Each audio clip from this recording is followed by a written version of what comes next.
Welcome back to another technical deep dive here in the debug zone. Today we're tackling a big question and breaking it down with insights from other users. Hopefully this clears up some misconceptions and helps you get the answer you need. So buckle up, stay a little curious, and let's jump right in.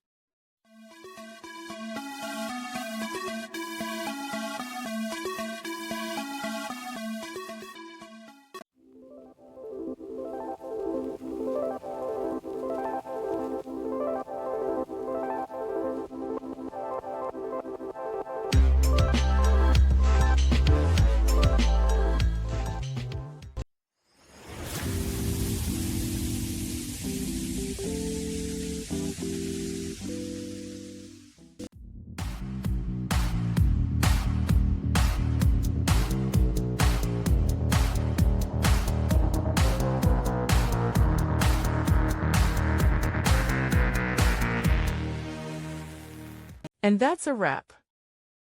I hope you found the answer you were looking for. If you did, take a second to hit that subscribe button. It really helps out. And let me know in the comments which solution worked best for you. See you next time in the debug zone.